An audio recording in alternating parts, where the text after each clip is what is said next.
plus connue sous le nom Oil Libya. Donc c'est la société qui gère les stations-service que vous voyez ici et là à Libreville, à l'intérieur du pays. Elle gère aussi 2 grands dépôts pétroliers, l'un situé à Port-Gentil, donc lorsque vous quittez l'aéroport pour aller vers le centre-ville, au niveau du carrefour Léon-Bas, et un dépôt situé à Ndiolé qui sert à l'approvisionnement en carburant du nord, du centre et du sud du pays. Alors, j'ai commencé ma carrière il y a exactement 20 ans. C'était en mai 1994, à Montréal.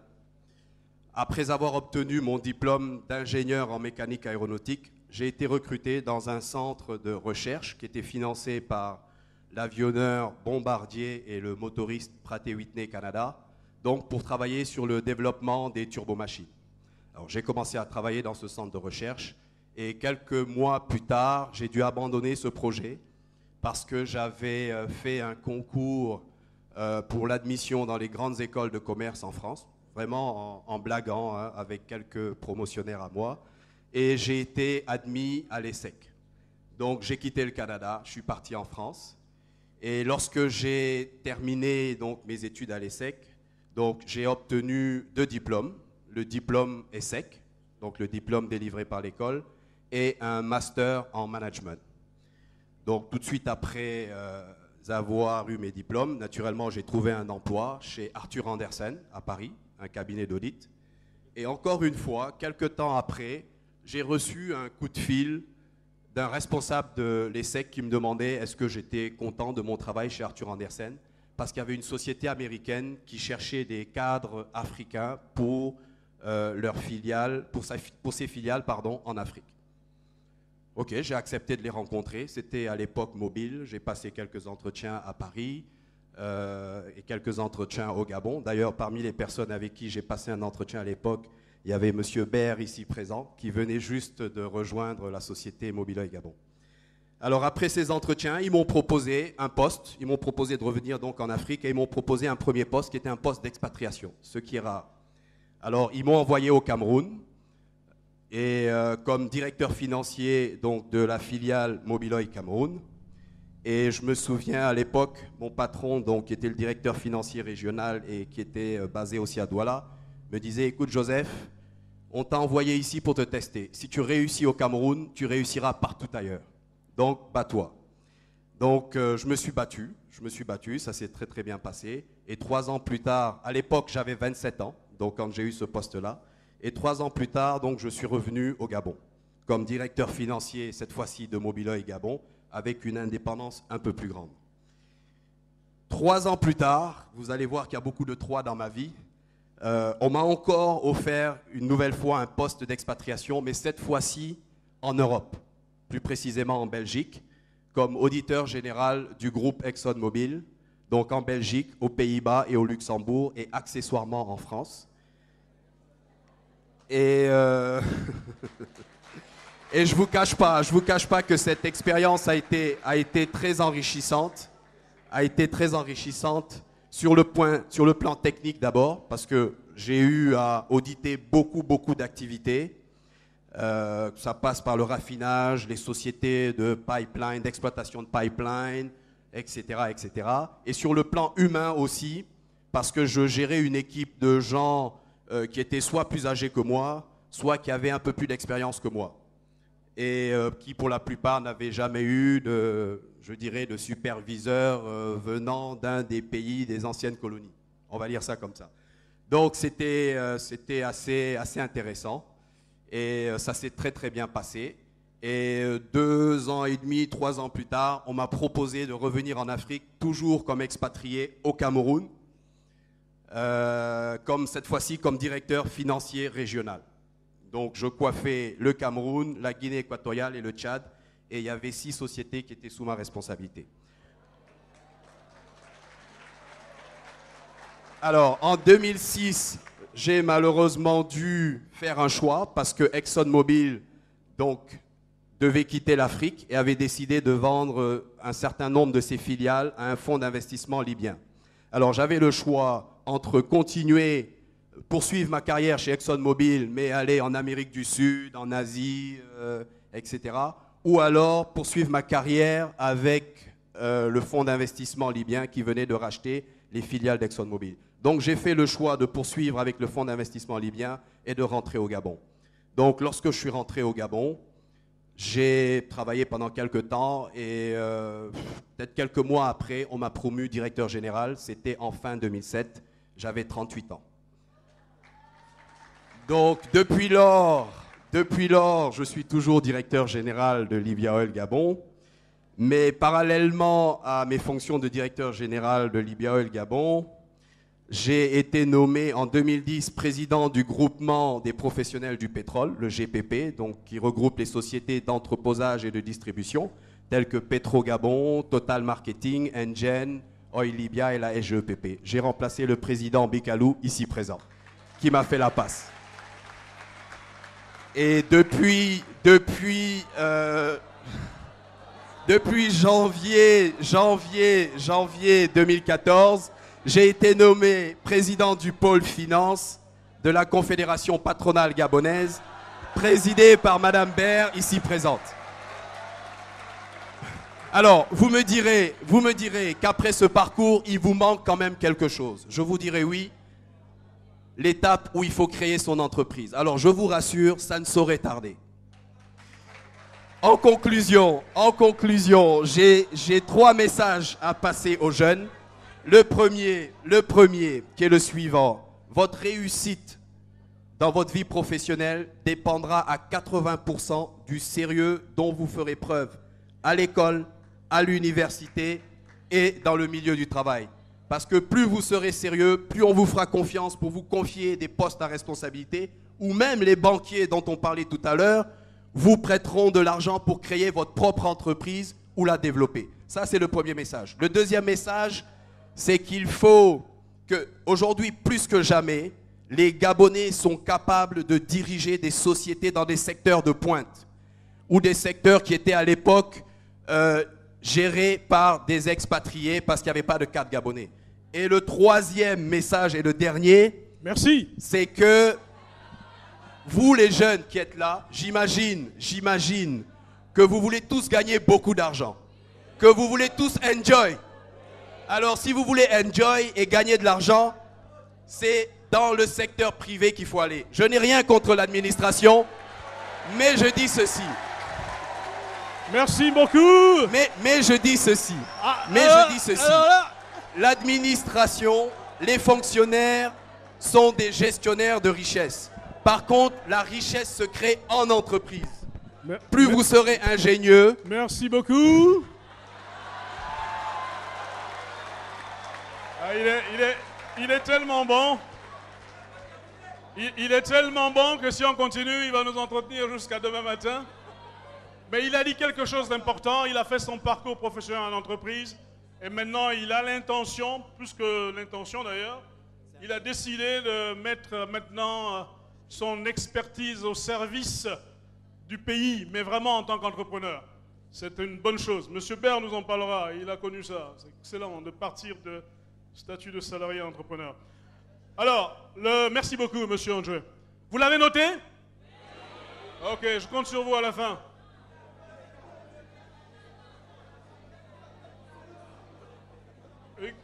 C'est lui? C'est lui qui vient juste après? C'est lui qui vient juste après, monsieur? Monsieur Baumar. Applaudissez monsieur Baumar, c'est le directeur général de Internet Gabon. Il va aussi avoir 10 minutes. Non, il a tellement de belles choses à nous raconter. Il va avoir 10 minutes. Monsieur Baumar, allez-y. Je crois que je vais avoir 15 minutes parce que mon nom est mal écrit.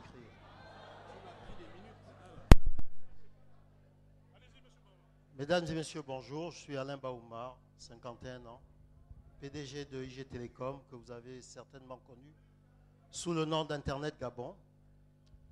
C'est une société que j'ai créée exactement en 1996, après avoir passé 7 ans d'études au Sénégal, 3 ans en France, 10 ans aux États-Unis. Est-ce que vous l'entendez au fond là-bas? À la suite de mes études donc aux États-Unis, où j'ai eu un bachelor en mathématiques et statistiques, je suis devenu consultant du gouvernement américain, ce que j'ai fait pendant 5 ans. 1, 2, 3. Un jeune programmeur et concepteur de bases de données. Est-ce que vous l'entendez au fond là-bas? Monsieur Baumar, est-ce que vous pouvez un petit peu lever le... Bon.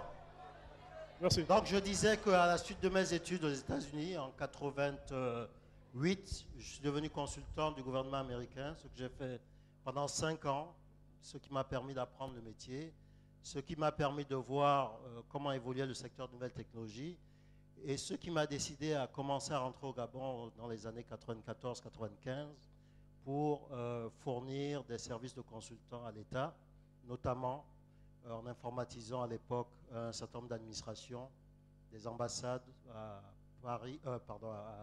Washington, Pretoria, Rabat, en participant à des projets d'informatisation d'un certain nombre d'administrations.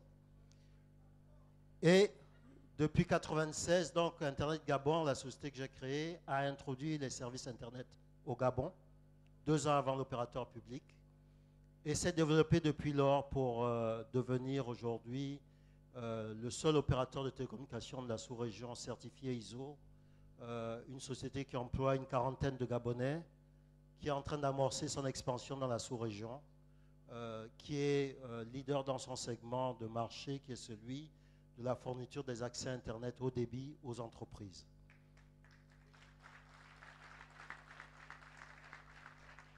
Alors, pour vous donner une idée, les télécoms au Gabon, c'est à peu près 250 milliards de francs CFA de chiffre d'affaires. Ce n'est pas Internet Gabon, malheureusement, mais ce que je voulais dire, c'est que dans ce gros gâteau, il y a à peu près 12 milliards qui sont produits par les sociétés comme IG Télécom, la DSL de Gabon Télécom, IP9 et autres.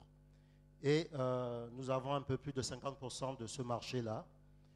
Mais surtout, nous avons aujourd'hui des nouvelles opportunités qui s'ouvrent et qui sont les mêmes qui s'ouvrent à vous. Je vais m'expliquer. Comme l'a dit M. Ola tout à l'heure, une entreprise, elle produit soit des biens, soit des services. Je suis dans le secteur des services. Mais le dénominateur commun, les conditions pour réussir dans l'entreprise sont les mêmes. Il faut être bien formé.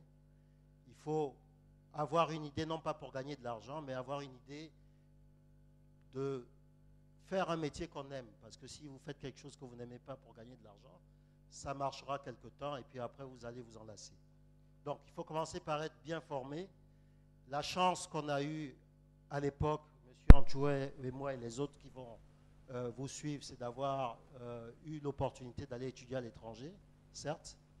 Mais la chance que vous avez, c'est que des institutions se mettent en place. Il y a une volonté aujourd'hui de former des Gabonais de manière cohérente et de manière optimale ici au Gabon, avec des institutions comme l'Institut du pétrole qui se mettent en place et autres. Vous avez également une autre opportunité que nous n'avons pas eue, dont nous profitons aujourd'hui, mais que nous n'avons pas eu jeunes dans nos carrières, c'est que nous avons commencé à faire des affaires lorsque ce pays tirait plus de 80% de sa richesse du pétrole. Donc le Gabon, c'était l'État qui facturait pas mal d'impôts aux entreprises pétrolières et puis c'était quelques entreprises. Aujourd'hui, la part de contribution au produit national brut du pétrole diminue progressivement et les produits hors pétrole augmentent. Je crois qu'on est autour de 40% du hors pétrole et ça continue à augmenter. Ça veut dire quoi? Ça veut dire qu'on a aujourd'hui des autorités qui ont compris que la richesse, c'est l'entreprise qui la crée, ce n'est pas l'État, que les emplois, c'est les entreprises qui les créent, les PME en particulier, et qu'il faut encourager la création d'entreprises. Et comment un État encourage la création d'entreprises? Vous avez vu sur un des diagrammes de M. Ola, l'interaction entre l'entreprise, l'État et un certain nombre de partenaires, je dirais, c'est que je ne peux pas gagner de l'argent si l'État n'organise pas un environnement qui me permette de gagner de l'argent. Je m'explique. S'il n'y a pas des banques pour me prêter de l'argent, qui jouent le jeu, s'il n'y a pas l'eau et l'électricité, je ne peux pas vous offrir Internet. Je suis allé à un deuil il y a un mois à l'intérieur. Je veux que vous soyez bien noté, donc il vous reste 2 minutes. Oui. Je suis allé à un deuil il y a un mois à l'intérieur du pays. Et j'étais frappé par le fait que c'était dans le Ouelolo, les habitants de cette contrée produisent essentiellement de la banane. Et en discutant avec eux, je me suis rendu compte que le mythe de la banane camerounaise que nous consommons n'est plus totalement vrai. Aujourd'hui, ce sont nos frères camerounais, nos frères ouest-africains, qui vont à l'intérieur du pays prendre la banane produite par des Gabonais et qui vous la vendent au marché de bananes. Pourquoi? Parce que l'État leur a donné des opportunités, les routes qu'ils sont en train de faire pour aller chercher cette banane. Ils se rendent compte que c'est plus cher d'aller prendre la banane au Cameroun que d'aller la prendre à Koulamoutou ou à Ndjolé. Mais ce sont des opportunités pour vous aussi. Ces routes qui se font, ce courant qui se met en place, ces nouvelles technologies qui se mettent en place, doivent vous permettre d'avoir encore plus d'opportunités que nous. Donc, sachez les saisir. La première condition pour le faire, c'est de bonnes études. De bonnes études, ce n'est pas avoir un diplôme. De bonnes études, c'est étudier dans un secteur qui est en rapport à ce que vous voulez faire plus tard. Et pendant que l'État réfléchit avec nous au patronat pour améliorer la qualité de l'enseignement au Gabon, vous entendez parler de tous ces séminaires, tous ces forums, il faut que vous aussi, vous vous orientiez vers les études qui marcheront pour vous. Deuxième enseignement, et je le laisse finir. Premier enseignement, les études qui correspondent à ce que vous souhaitez faire. Deuxième enseignement? Les bonnes études. Oui. Troisième enseignement? Troisième enseignement, le travail. L'augmentation. L'augmentation, déjà. Ils sont marrants, là. L'augmentation viendra toute seule, le travail. Il n'y a pas de hasard. On peut faire des coups dans la vie. On peut gagner au loto. On peut être nommé TPG. Ça dure 3 ans, 5 ans, même 10 ans. Mais ce qu'on vous donne de cette manière, on vous le retire à tout moment. Ce que vous avez dans la tête, personne ne peut vous le retirer.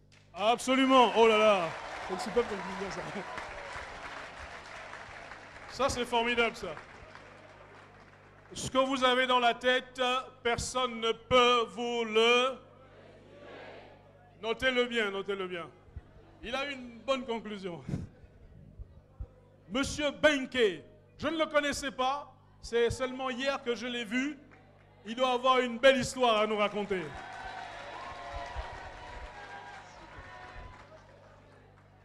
Bonjour tout le monde. Je suis très fier d'être avec vous aujourd'hui. Et je vais vous raconter mon histoire. Une histoire très simple. C'est l'histoire d'un gamin qui a grandi à Iaï.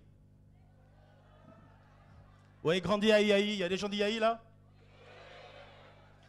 Et j'ai été élevé par ma mère qui est gabonaise, bien sûr. Et avec mon petit frère, on allait au golfe de Minoumbé. Ceux qui sont d'Iaï savent de quoi je parle. Et j'étais caddie. Je portais les sacs après l'école pour gagner 5 000 francs, 10 000 francs. Et je ramenais la moitié à ma mère tous les jours. On a économisé. On est passé à une autre étape. J'ai rencontré un jeune Nigérien qui venait d'arriver du Nigeria. Il réparait des magnétoscopes. Et je me suis dit, tiens, si on récupère 3-4 magnétoscopes qui ne marchent pas, je peux arriver à les vendre. Et en fait, la grande force que j'ai toujours eue dans ma vie, c'est d'être un vendeur. J'ai toujours tout vendu.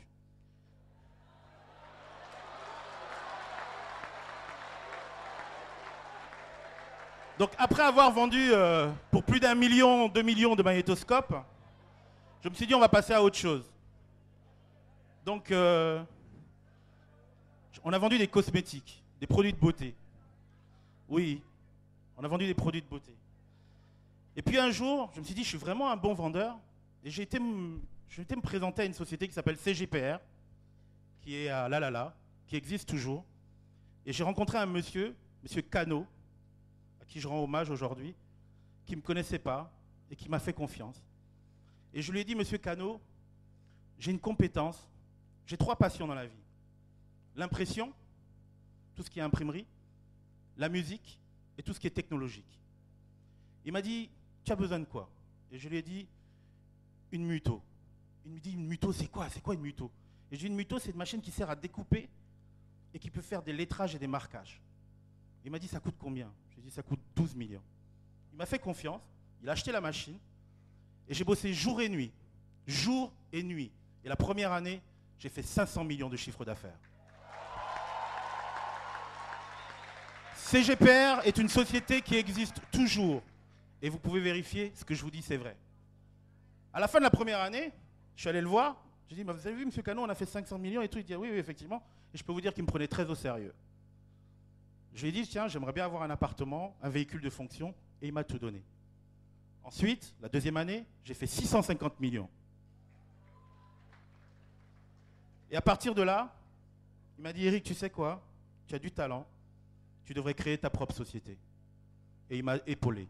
Et en 99, j'ai créé Quorum Service.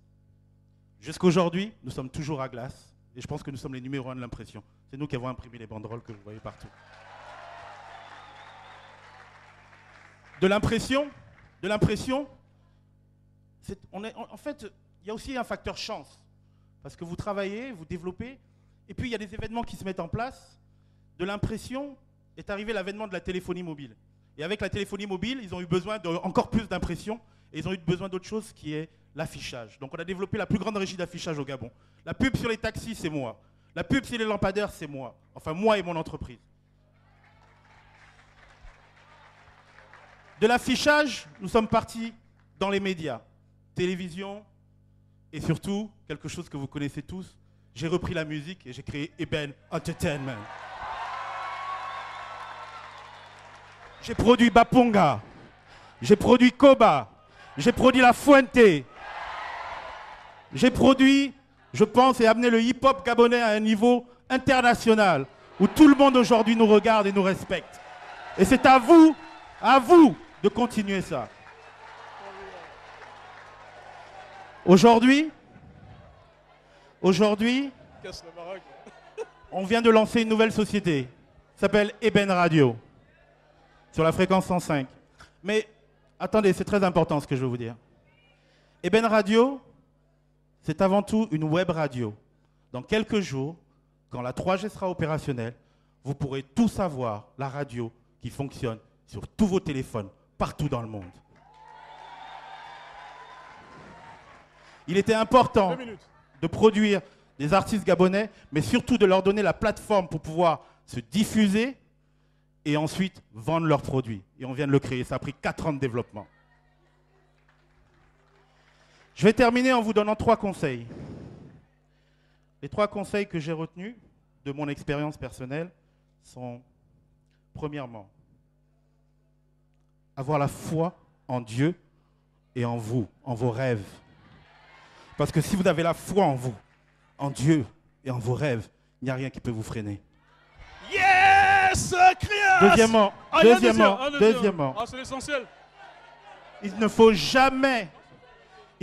jamais, quoi qu'on vous dise, quoi qu'on vous fasse, il ne faut jamais abandonner. Jamais. Lorsque vous allez déposer un dossier dans un secrétariat de l'administration, si vous voyez qu'on vous fait, vous revenez le lendemain, vous revenez le surlendemain, vous revenez le surlendemain. Et elle va, à un moment, la secrétaire, elle sera fatiguée, elle va dire, bon, donne-moi ton dossier, et c'est parti. Et le dernier point, c'est respecter les aînés. Respectez ceux qui vous ont aidé à monter et à arriver là où vous êtes, parce que les mêmes gens qui vous ont fait monter sont aussi ceux qui vont vous faire descendre. Merci. Super, super.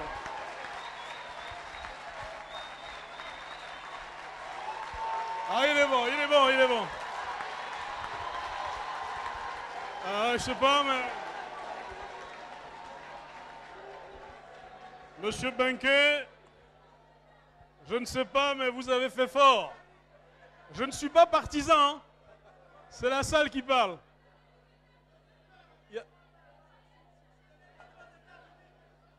Viens, parce qu'à midi, tu t'en vas. À midi, tu t'en vas. C'est ce que tu as dit, tu peux... Ah, c'est bien ça. Vous avez réussi à la retenir parce qu'elle voulait partir. Bon, le suivant sur la liste, Monsieur André Roger Bert, qui va nous raconter son histoire.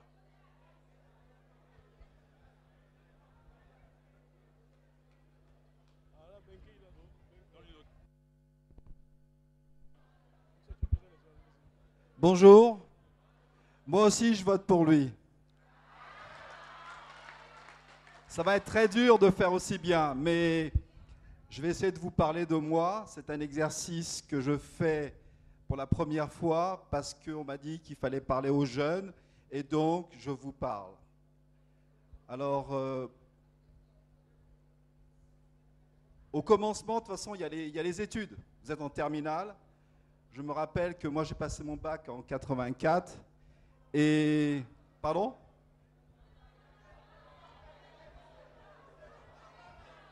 Bon, j'ai passé mon bac en 84 et à notre époque, on avait des recruteurs qui passaient dans les lycées. Et donc, j'ai rencontré à cette occasion des recruteurs des grandes écoles d'ingénieurs de France. Et j'ai eu c'était en première, c'est même pas en terminale. Et je me suis dit, moi aussi, je veux faire une grande école. Donc, à partir de ce moment, je n'ai pas seulement travaillé pour avoir mon bac, mais pour pouvoir rentrer dans ces écoles. Donc, j'ai donné plus qu'il ne fallait. Je me suis dit, le bac tout seul, ça ne suffit pas. Donc, je vous exhorte aussi à pas simplement vous dire, je vais avoir mon bac. Non, il faut avoir le bac, mais aussi avoir les notes qui te permettent d'atteindre les bonnes universités. Parce que le dénominateur commun, vous l'avez entendu, c'est les bonnes écoles, les bonnes études. Avec des bonnes études, bon, notre ami Benke, lui, il a une force de caractère, il a l'énergie, mais ce n'est pas tout le monde. Je pense qu'en général, c'est les études qui permettent de mettre un pied dans l'entreprise. Donc déjà, le dénominateur commun, c'est de faire de bonnes études. Donc, j'ai intégré une grande école d'ingénieurs. Et ensuite, si vous voulez, je me suis posé la question, je suis à Paris, qu'est-ce que je fais? Est-ce que j'étais à EDF? C'est l'équivalent de la SEG en France. Est-ce que je reste en France ou est-ce que je rentre au Gabon? Et je me suis dit, en France, il y a 15 000 ingénieurs par an, ça ne sert à rien en France, je vais rentrer chez moi. Et je peux vous dire que l'Eldorado, ce n'est pas la France, c'est ici. Toutes les entreprises, les grandes entreprises du monde, elles n'ont plus de marché en Europe, elles viennent prendre les marchés en Afrique, au Gabon et ailleurs. Vous les verrez tous ici. Il y a eu des délégations d'hommes d'affaires alsaciens, d'hommes d'affaires marocains, etc.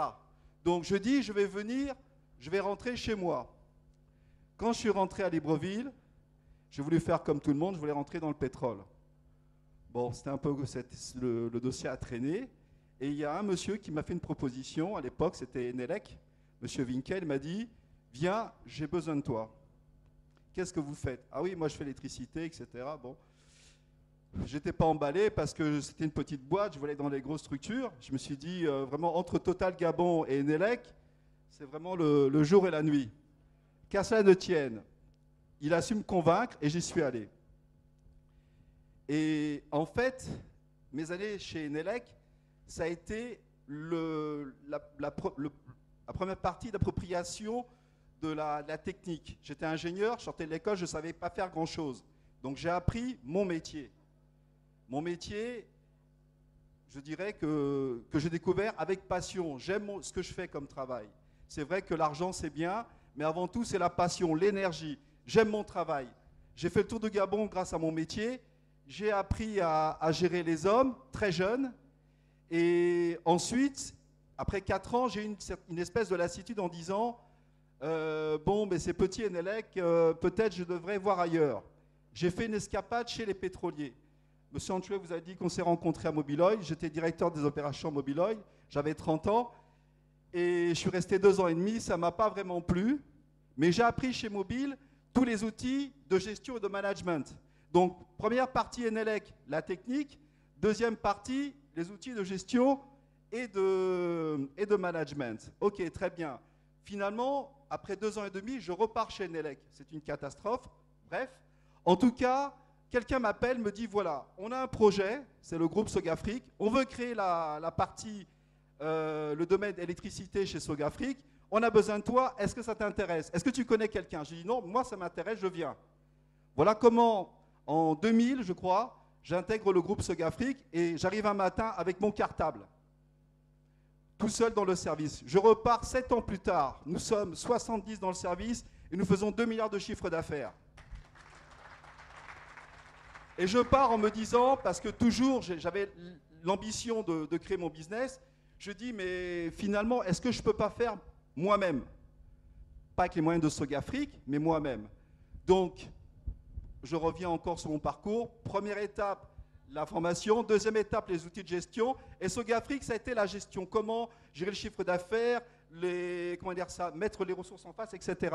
On y est? Donc, je me mets à mon compte et je me dis, bon, voilà, je me mets à mon compte. On était 2 dans l'entreprise. La première année, on a fait 150 millions de chiffre d'affaires, que d'études. Que d'études. Avec des études. Et ayant une bonne réputation, j'ai été approché par d'autres opérateurs comme Socoba, comme Petrogabon, etc. Et je me suis remis à refaire des travaux. Et donc, l'entreprise, donc, elle est passée de 2 personnes à 10, à 15, à 20. Et aujourd'hui, Bitech, c'est 100 personnes aujourd'hui, avec des clients vraiment prestigieux. Ce que je voulais vous dire, simplement, c'est que, encore une fois, tout est possible. L'Eldorado, c'est ici. Le modèle, il n'est pas en Europe, il est ici. Et avec du travail, on arrive à tout. C'est ce que je voulais transmettre comme message. Merci, merci Monsieur Baer. L'Eldorado, c'est ici. Il a eu un parcours assez intéressant.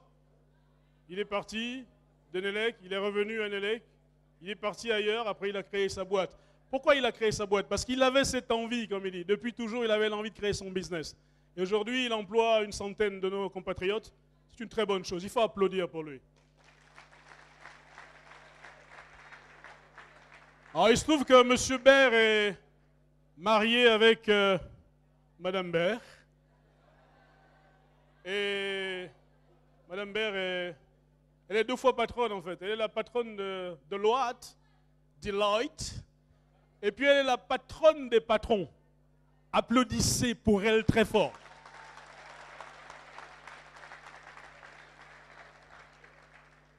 C'est la première fois qu'une femme est patronne des patrons au Gabon. Toutes mes félicitations. Madame Baer, vous avez le flow.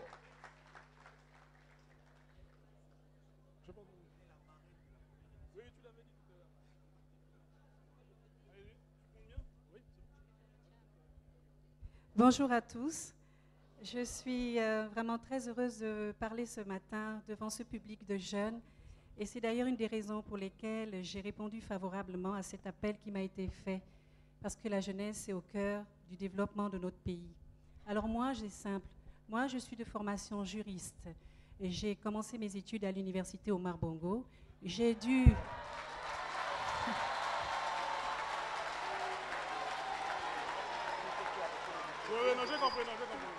Mais j'ai dû quitter le Gabon à l'orée des années 90 parce que le pays s'embrasait. J'ai donc été effectivement contrainte de quitter le Gabon et de continuer mon parcours universitaire en France. Je n'ai donc pas pu terminer et je suis diplômée de faculté de droit. Je suis juriste fiscaliste, j'ai un DESS en fiscalité. Quelques années après, je rentre très vite, je croise mon époux qui vient de passer avant moi. Et il était brillant et j'en étais folle amoureuse. Et je suis rentrée avec lui. Nous n'avons pas fait le choix de rester en France. Et à mon arrivée, j'ai intégré l'un des plus prestigieux cabinets qui s'appelle aujourd'hui encore PricewaterhouseLegal. J'ai passé 10 années de ma vie dans ce cabinet qui m'ont donné les outils et l'abnégation et la force. Je conseillais les plus grosses entreprises et 10 ans après, j'entre en lassitude parce que j'avais envie de créer une carrière. Je ne suis pas le genre de femme à rester dans ce qui reste. Je suis beaucoup plus une femme active et très déterminée. Arrive sur le marché le cabinet Deloitte qui rachetait un cabinet local et je fais partie donc de l'équipe qui a créé et qui a monté un cabinet avec un chiffre d'affaires de 200 millions au départ et qui aujourd'hui est l'un des premiers cabinets juridiques et fiscaux au Gabon. Wow. Nous conseillons le gouvernement, nous conseillons les plus grandes entreprises et je reste convaincue que, parce que c'est moi qui le dirige aujourd'hui, je suis la meilleure du Gabon en matière de fiscalité. Et je vais vous dire une chose, quand on m'a demandé de raconter mon parcours, et oui, j'ai été jeune, j'ai été junior, j'ai été senior. Il m'a toujours été dit que nous, les nationaux, nous ne pouvions pas. Dans ces cabinets, vous avez beaucoup d'expatriés. Et j'arrivais dans un environnement où c'était pas toujours bien. Je m'étais toujours dit qu'il fallait qu'on réussisse. Il fallait que je sois celle qui était capable d'accompagner les plus grosses entreprises. Les ministres d'aujourd'hui m'appellent pour me demander des conseils. Les grandes entreprises m'appellent pour leur demander des conseils. Donc, je deviens donc directeur général, je deviens donc associé en 2005, j'avais 38 ans. Associé, ça veut dire que je suis le plus gradé dans le niveau de compétences. Et à ce moment-là, j'investis dans l'entreprise. Parce que je suis aussi une entrepreneuse, puisque je vais prendre des participations dans le capital, parce que je veux que ce business aussi m'implique. J'investis donc dans cette société, j'en suis associé, je deviens directeur général très rapidement, directeur général adjoint, ensuite directeur général. Et quelques années plus tard, je travaille aux côtés des plus grands patrons du Gabon, au sein d'une confédération patronale gabonaise, où j'occupais la fonction de président de la commission juridique et fiscale. Et puis j'étais un peu celle qui boostait tout ce qui est réforme fiscale, réforme sociale. En 2013, à la fin de l'année 2013, le président Ohima quitte son mandat. Il dit « ne rempile pas ».